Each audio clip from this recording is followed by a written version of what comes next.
Oh boy, oh boy, oh boy, do I have something special for all you today. This is the Casio FP-100. It's Casio's first personal computer. This is from 82. But it's not even this beautiful thing that I want to show you.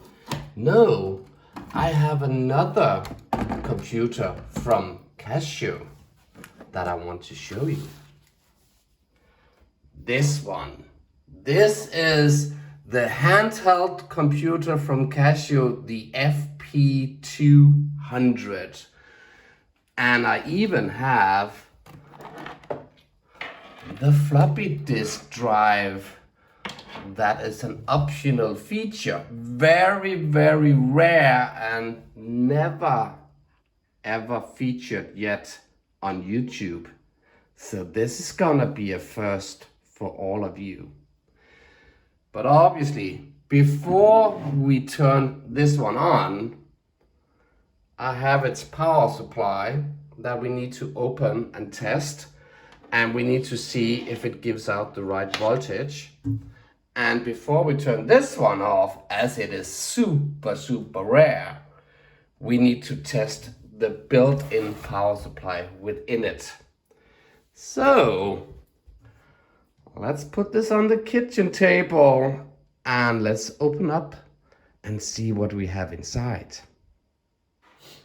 So, before we start opening this one up and test it, I just wanna tell you that I have a cold, so if I sound a little bit weird and I'm coughing, you know why. So this is the power supply. Just wanna tell you, you don't need a power supply to run the actual handheld computer. And we'll come back to why that is. It's basically because we have some batteries in here and other batteries up here. So it actually can be turned on without, let me try here. So it can actually be turned on, there we go, without any power supply. But let's attack the power supply. And if we have a look at the power supply, it tells us, so this is for, we are in Denmark, so it's 220 volts. And it says that it's not centered positive, but centered negative. So we need to remember that positive is on the outside and negative is inside. And it should give us 6 volts of 1 amp. So let's attack the 4 screws in here and open this one up.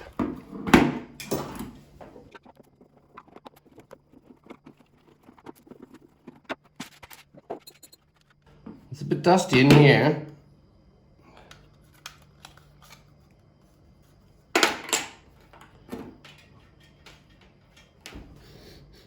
But I can't smell anything, but then again, I have a cold, so. And just to be sure that I don't have any power in it, I shouldn't because I haven't turned it on.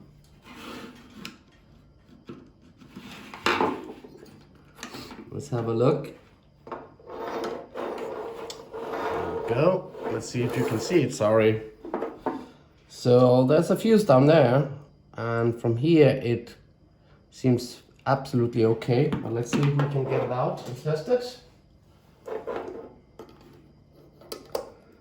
Just do this.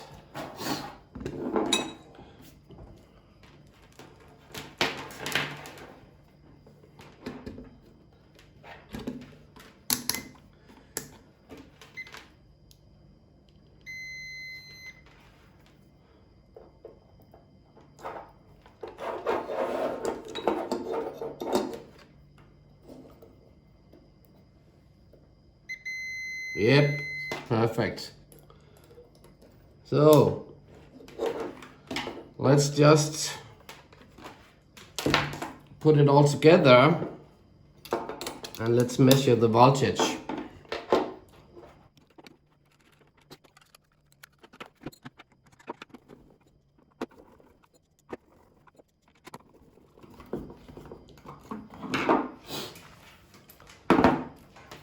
Let me just hook it up to some power.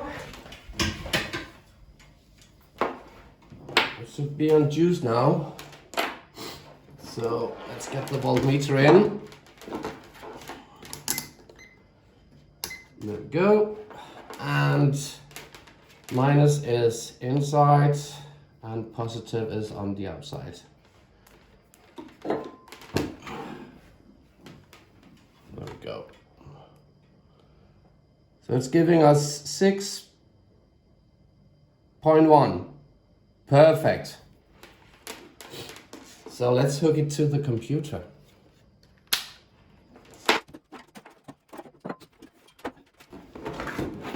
So, as I said, there are batteries in here. And this area has a hidden feature. I'll come back to that. But here we have the batteries. So there are 4 1.5 volts batteries for it. Just taking it out, you don't need to take them out, you can have the power at the same time. And the power is right there. And turning it on. I know the display is really bad because it's 2022, but up here you can adjust the brightness of it. So this seems fine. So the power supply is working. Let's put this aside and let's have a look at the floppy disk. We need to open this one up because the power supply for this one is inside the actual floppy disk drive. So let me do that. I will assume we need to take it from the bottom, and I can see 6 screws here, and if I turn it a little bit around, there's a little bit of corrosion here, so eventually I'll have to put this into the glass blaster, but I'm sitting at home, so that's not possible. I will also assume we need to unscrew this one and this one. It doesn't seem that we need to unscrew any of the other stuff, but we'll attack that once we have tried the other one. So let me unscrew these 6 screws and see if that does the trick. If not, I'll try these 2 also.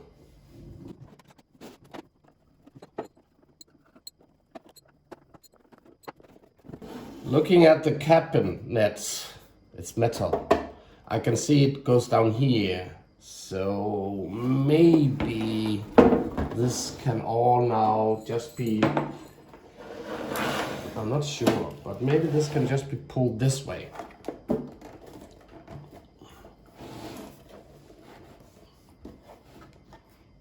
Does not seem so. Seems very stuck. So maybe I need to open these 2 screws up. So let me do that. They just comes up. I will assume I need to attack these 4 also.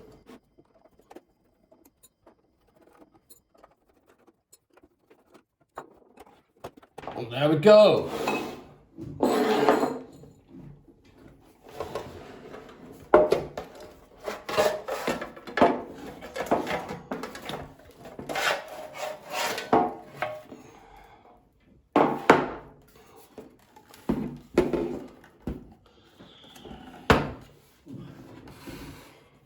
One very pretty and looks very clean also. So obviously we have the drive down here, and this is the controller card for it with a lot of connections, and we'll come back to this one. This one is the one that you connect into the computer. And all these connection comes here and goes here and into the actual controller board. So over here on this side, that's the power supply. And I noticed at the back here that it's saying, again, we're in Denmark, so it's 220, 50-60 Hertz, 24 watts. So that's what we need to find. Usually on Casio's computer from back in the days, you have a lot of points on the PCBs where you can test. So there's a lot of test points. If I should show you some of them, for instance, down there. Let me find the screwdriver. So down there, it actually also states ground. So you can hook stuff up to this to test it. I'm not sure I see anything else that will, no, not here, but there are probably some here. So, doesn't seem so. So we have power in here, and we have a fuse up there, and then power comes out. This is the on and off button right there. So this is turning it on and off. And the actual power out seems to come down here. And it states, if I look at it, it states 5. Let me see if you can see it too. That would be fine, right? So it states 5 volt, 12 volts, and ground. So brown is 5, red is 12, and ground is the blue grayish cable. And I can see that that cable comes out, goes here, that then continues to come in here. So at the end of the day, this is where we get all the connections with the power and the ground. So let's start by attacking the fuse and see if there's any fuses besides this one. Absolutely not. And at the same time, I'm looking at all the capacitors and see if any of them are leaking, reefer stuff, nothing. It's like beautiful design from back in the days. It's not that crap that we see in the 90s. So I have absolutely no problem in just turning this one on because I will really think it will work. But let's just attack the fuse.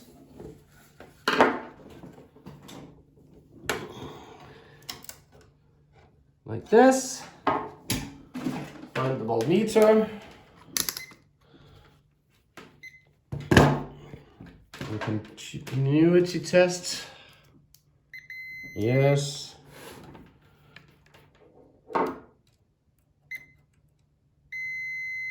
And the fuse is working. So that's good. And I then will assume we should be able to unplug this. So I don't know what this tiny red and white one is. This is probably for lighting in the front of the casing. Sorry if my head gets in the way every time, but there's a light down there, so I will assume this is actually for that light. So we should be able to find ground, which we said was gray. Oh, that's gonna be neat to get in there. So we have to attack it from down here. And again, brown is 5 and red is 12. So brown here. Oops. There we go. Bolts. And let's connect. I know it's fall out. Let's connect the power.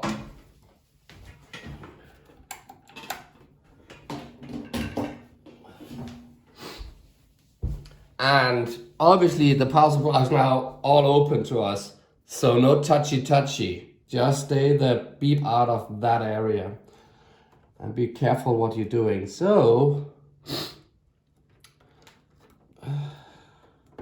this doesn't stick like this. And I'll turn it on. This should be 5 volts, right? 5.3. Cool. Let's try the red one, which should be 12 volts. And 12, spot on. This power supply is working. Let's assemble it again. And then I will hook it to the computer and I will show you how cool this handheld computer is when it has a disk drive with it. So let me just put all this together and then let's test it on the handheld computer. So before I assemble it again, I don't know why. Again, I'm probably old. We need to clean it. So I took this one off again and I cleaned it. So this is clean now. But I also want to attack the actual disk drive, the floppy disk drive, and see if I need to, you know, put some oil on it and clean the heads and stuff. So for that purpose, I removed 4 screws and they came from there, there, there, and there. This now gives me access, if I can move stuff around, to open this one up. So I need this off also, the ground. That's stubborn, but I got it. There we go. So now I can lift off all of this. And obviously there is some power supply connection going into the actual drive, so I will unhook that here. There we go. Which then, oh, that's a screw. Which then makes it possible for us to see the actual drive. So, sorry if it wasn't in focus. So again, I'm so amazed. This is the first time ever on YouTube again where you see the drive. So this is a stepper motor, the type KP7AP8-203. It runs at DC 12 volts, so now we know why we have 12 volt on the power supply. And it's a Japanese Servo Corporation Limited from Tokyo in Japan.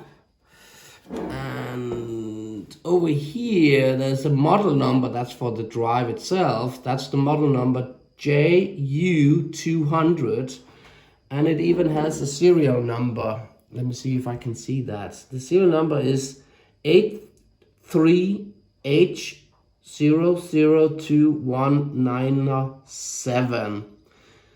And it says power DC 12 volt, 0.77 amp, 5 volt, 0.24 amps.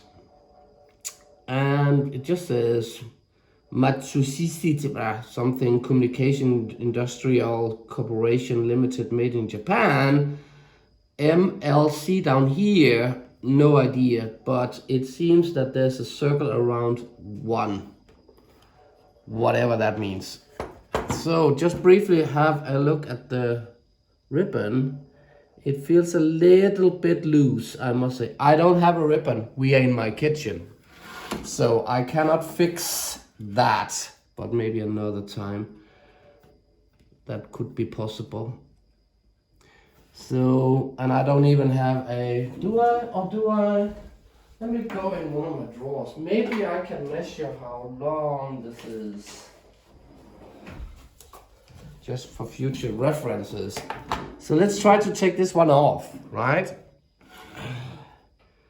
So very carefully, like this, and like this. And just so you know, I'm in Denmark again, so this is centimeters. This is how it's supposed to be. So in centimeters, without me stretching it, I need to do this, sorry. And let's try, this is not easy. In centimeters is 14.5 centimeters, this one. And the thickness is 4 millimeters, or the height, 4 millimeters. Let's put it back. So it went on like this.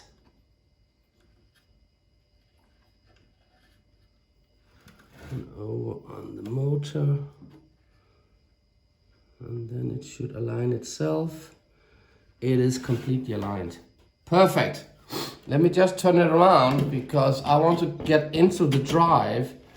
So I think we need to unscrew this screw. And there's probably one on the other side. There are two on the other side. So the screw that fall out was this one. So I'll unscrew this, hoping, I'm not sure, but hoping that I can lift this up.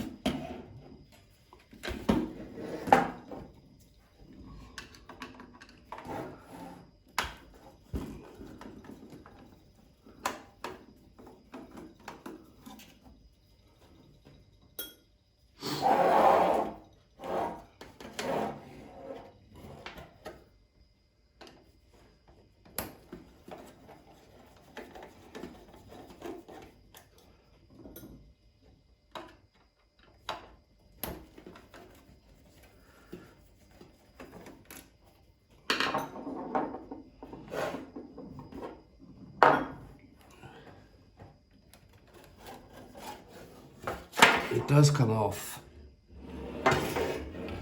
which reveals the actual drive. So there's both a controller card in the cabinet here, and then there's obviously some controller cards on the actual drive. This is, as you can see, let me get it in focus. I need another camera eventually. So there's only a reading head on the bottom. So this is single side down there. There's no reading head on this here. But all in all, everything looks spot on clean. It's like super, super crazy. So let me just find some IPA.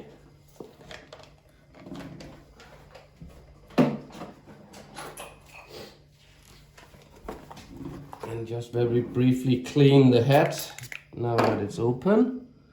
Again, extremely careful.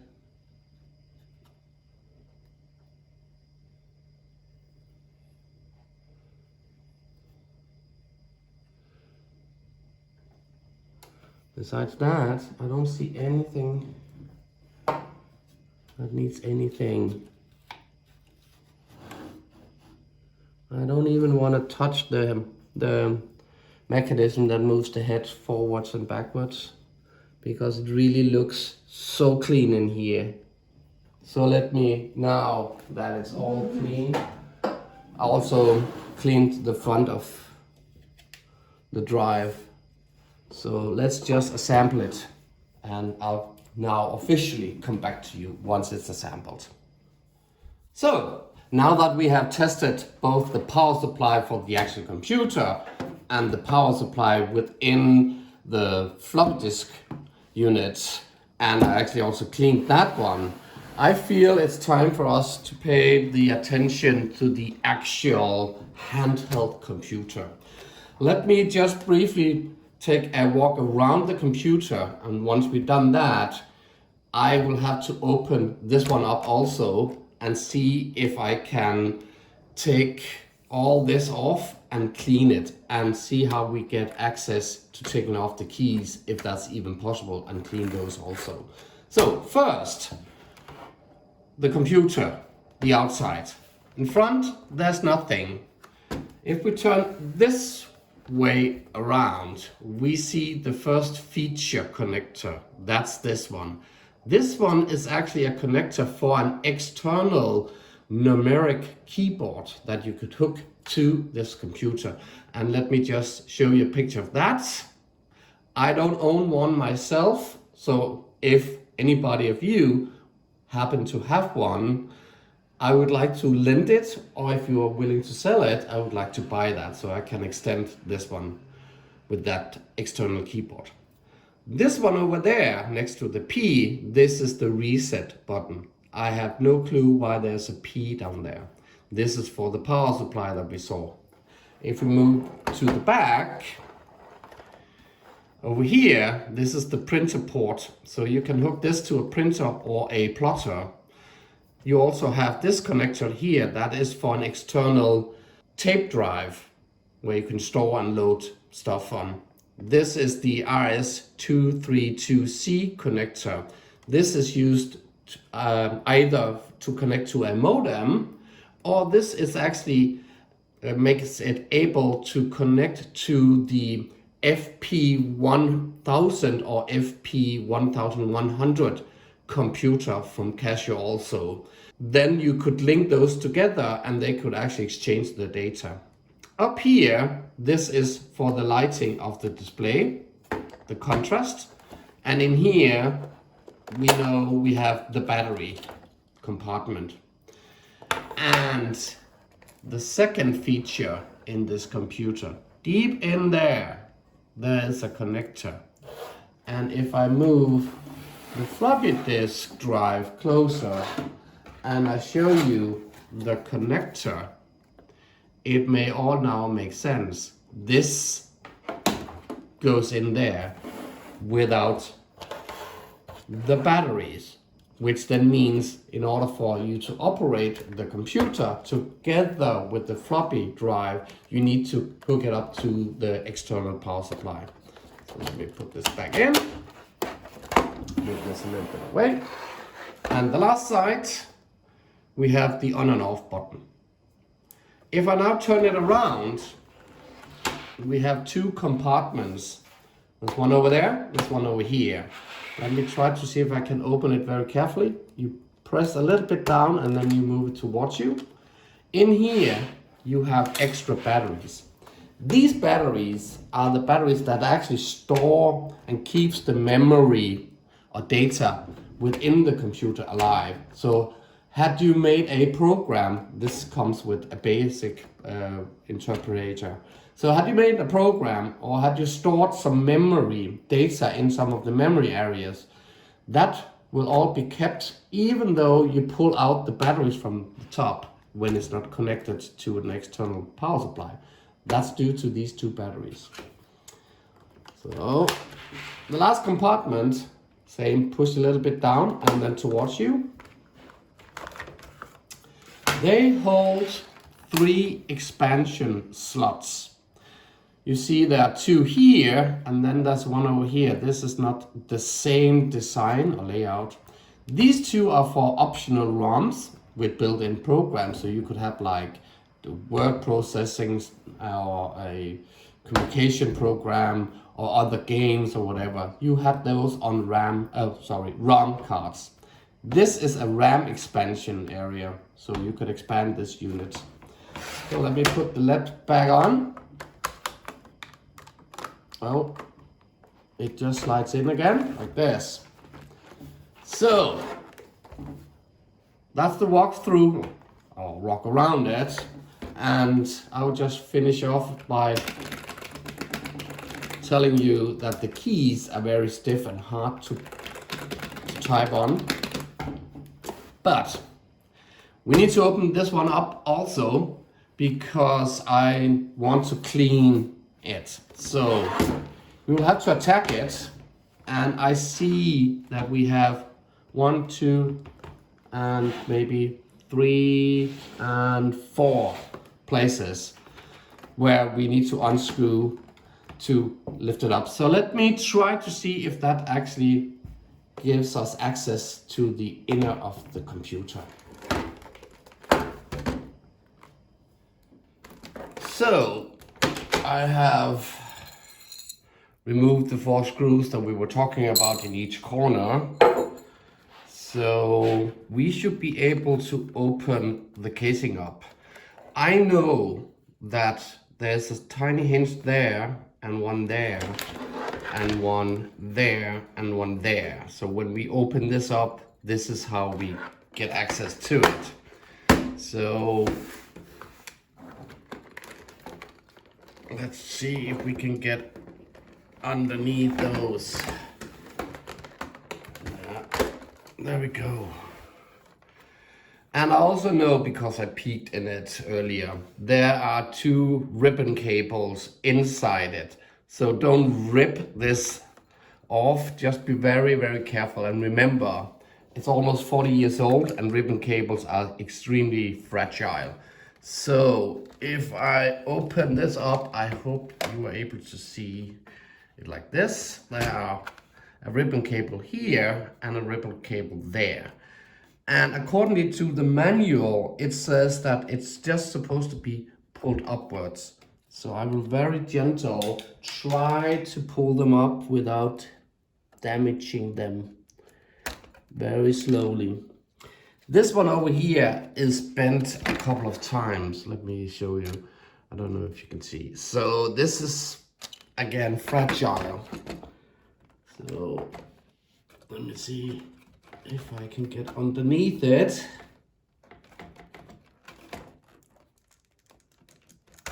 There we go. Yes. And then again, the manual, I will show you the manual afterwards. It states that there should be 3 ground wires connected. And I see actually 3 green wires and 1 over here. So I actually see 4. So one is connected there. Let me just put this down, show you. So one is here.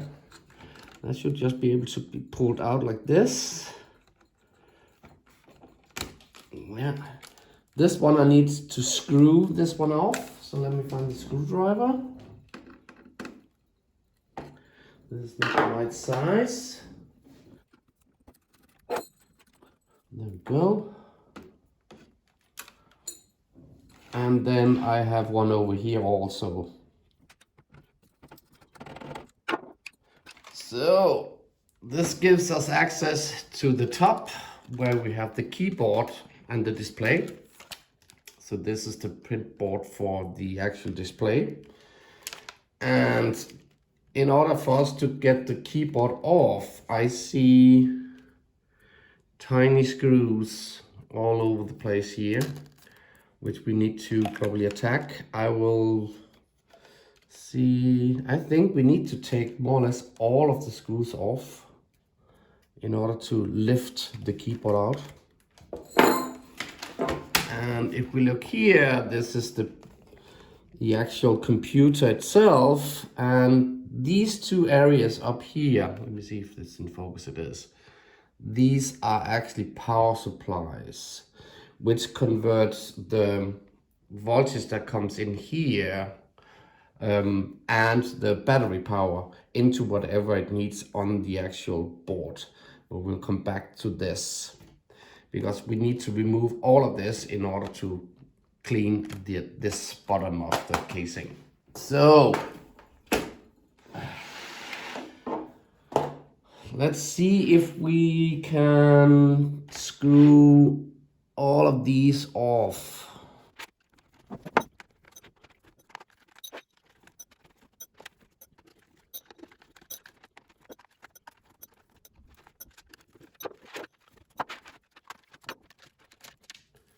So one keyboard. Well, these are the membranes. And this piece of paper, which is probably some sort of shielding, is also falling off. And I will assume this rubber dome here, yes, I can peel it very gentle off.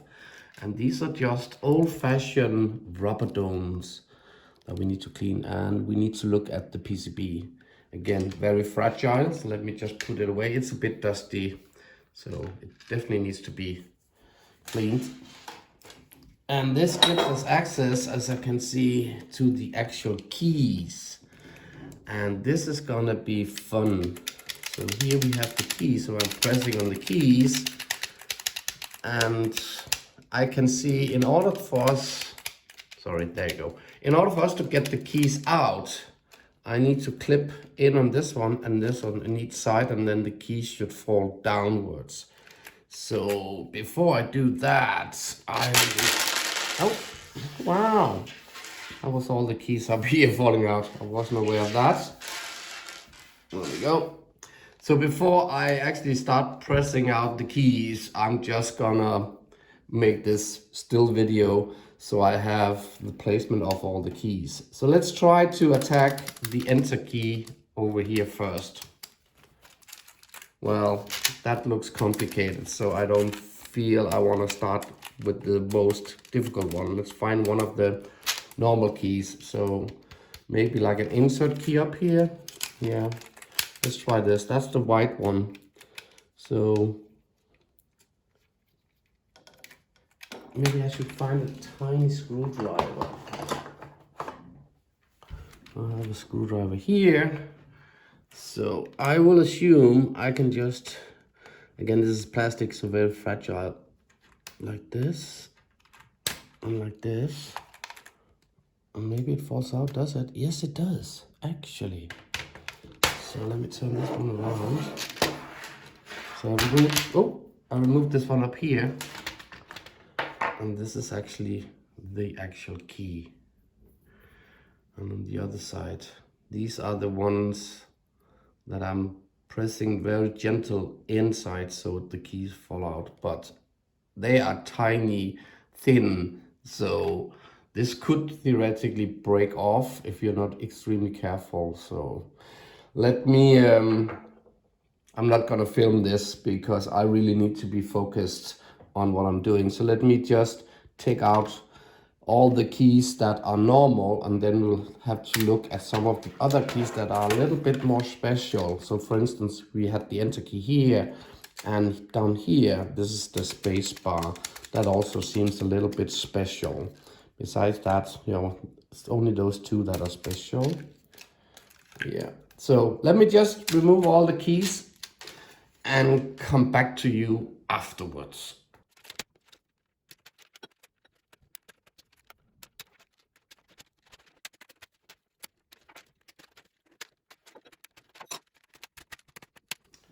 Okay, so all the keys are out besides spacebar and enter key up here. So I think it's no big deal. I think it's just the same mechanism, sorry. So I would just think I need to push this out and this out on the other side. And yes, it just falls off. So this is the spacebar. And obviously I need to remind you there is a spring in the middle. And just so I know it for future reference, this has a bend. And when you have it like this, it walks, it's turned this way. So if I turn the keyboard around like this, it goes like this. So it's at the back. Cool. One spacebar down. Let's take the spring away. And this can just gently be unhooked. Yep, like that. So, enter key. Must be the same deal. This has 3 ones, so there's one there, and I see one there. So let's start by this one.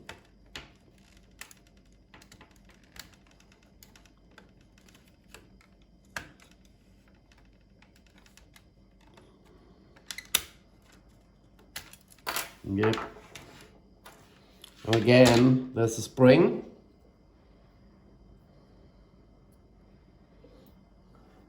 And let me just, so this is the spring for the enter key. Let me just find it for the space bar. So they are the same. Sorry. Keep it in focus, typo. They're the same. And there's a metal piece also, which is just straight. So it doesn't matter which way we put it in. So let's see if we can get this one out without breaking anything. This. Okay. I don't think I can bend, well, I can. I don't think I can bend it that much so I can get this one out without risking to break these off. So in this case, I will leave this on. So when I am washing it, I need to be extremely sure that I have dried all of this out so it doesn't rust. That leaves us with a keyboard without keys now. And I want to take this out, which is this one here, because again, I want to wash all of this. So let's see if we can figure that one out. Let's see, there's a screw there, one over there, and one over there. And then there are some metal things that we probably need to bend. And before I start doing this, I just need to see if I have a key for that, and I have one. So I should be able to unscrew those 4 and then bend these 4 so we can lift it out.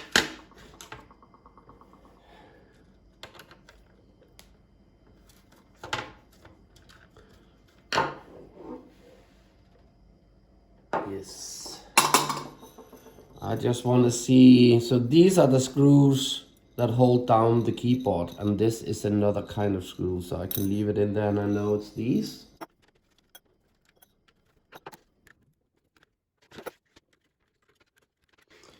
So with a little bit of luck, this should be able to just be lifted out. It is. And here we have a display. And there's a little bit of dirt on the display, so I will clean it with a little bit of IPA once we assemble all of this back.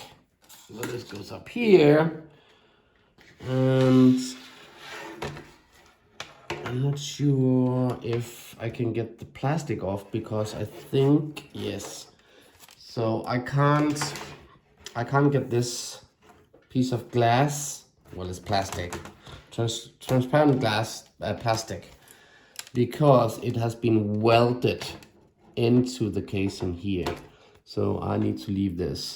There is, I don't know what that one up there. So this is ground. So there's some ground going on up there, and this went like this. So that was, this is where the contrast knob is. So there are 2 wires. This light green one is also welded with some glue onto something here, which probably makes some grounding over to the 2 bottom, these 2. And I would not know how to get them off. I will actually leave these 2 in and just take this to the sink and wash it. And then put it on the radiator and have it dried out together with all the keys, which I have already washed. And then I need to wash these 2 additionally. So that's this part. And before I start with all of this, I want to finish the keyboard, because if I now remove all this, I have a lot of parts floating all around the kitchen table, and I don't want to F anything up. So I will finish this project before I turn to this. So once I have washed this, including all the keys, the membranes, put some IPA on the board here, and obviously some IPA on this, and let it dry. Once that's done, I will assemble the keys back in the keyboard again, and then we will come back to the motherboard to have a look at all of this inside. So let me just go to my sink and wash all of this. See you in a bit. So all the keys are clean. The top casing is clean. The domes up here have been clean, and the PCB has also been clean. So let me just assemble this back again. I will start with the display and screw those in with the 4 screws we have here. So let's do that.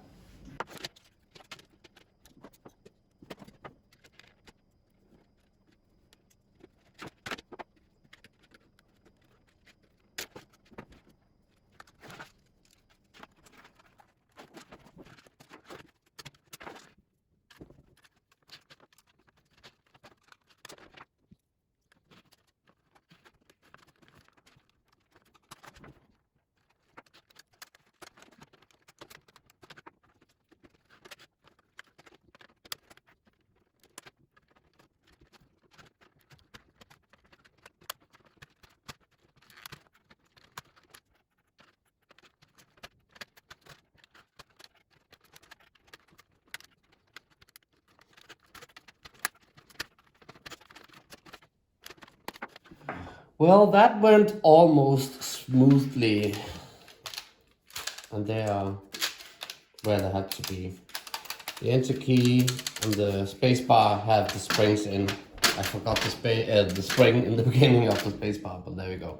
So what's left are these keys up here. Before I put those in, I just want to tell you that these 5 have a thinner shape than these 8. Sorry, than these 4. And then these 5 and these 4 have the same thin ones. So in order for me to put those in, I need to turn it around, or else they'll fall out, obviously. So let me do that. Done. And then comes this membrane. I just want to show you that it actually consists of 2 pieces. And we need to ensure that they are put where they need to be. So I will say it goes this way, so this goes over here. Like that. And I cleaned it, and I took some of my cotton and some IPA and went through all of them to see if there was any grease, and I cleaned all that. This has also been cleaned with IPA, so let's screw this one in. And it goes like this.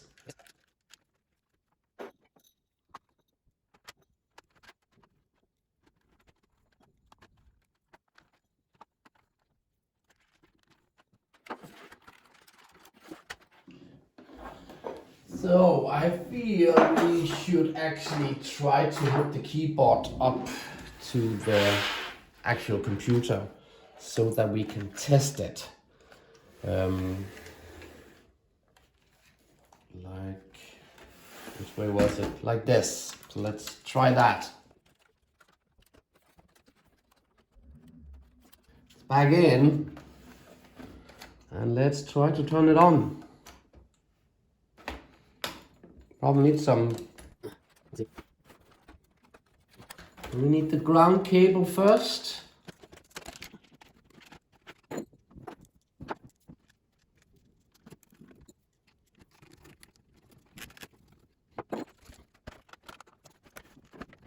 And it's working. It was just the contrast that I was struggling with. I'm not sure you can see anything, but it's up here. So let me try to keep.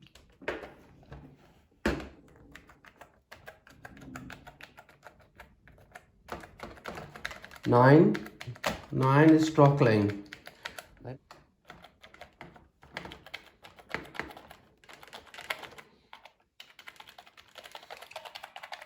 Seems like it's everything over here.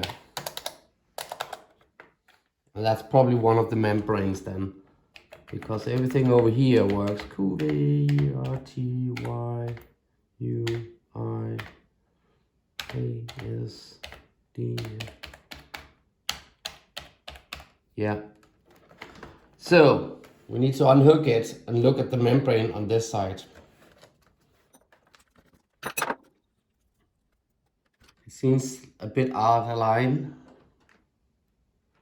So that is probably the problem. I feel if I can get the casing a little bit up, the keys will fall down and this should fall further down. So let me just find something to put under the keyboard on each side to hold it up like this. So I found a few frames that can actually be like this. So the keys are now down, and this has fallen down where it should. So let's try again.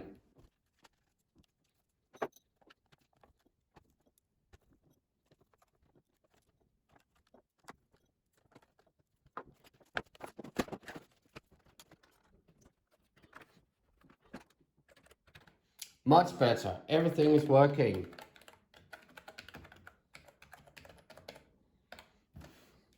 Perfect. So we have cleaned the top of the computer. including the keys. And we had a brief look inside this one. I feel we have spent more or less an hour on this now, so I feel this is gonna be an episode. So this is episode 1, and I will have to make an episode 2 where we will be looking at this area where all the PCBs, the actual computer is. And once we have taken that one out and cleaned it, we will try to hook it to the floppy disk drive, and then we'll make some programs, and I'll explain all about the hardware on it. So it took a while. This episode got longer than I expected it to, but hey ho, this is a premiere of people showing the Casio handheld computer, the FP-200 on YouTube, and I feel it's worth that we actually go deep into this computer so everybody can see the things in the computer. So with this episode 1 done, I would like to thank you for all of you who stayed this long and watched my video, and give me a thumbs up or that one. And please remember to subscribe, especially now if you haven't done that yet, because then you will get notified immediately when I put out episode 2 on this amazing handheld computer. Thank you for watching. My name is Tybo, and see you soon. Bye.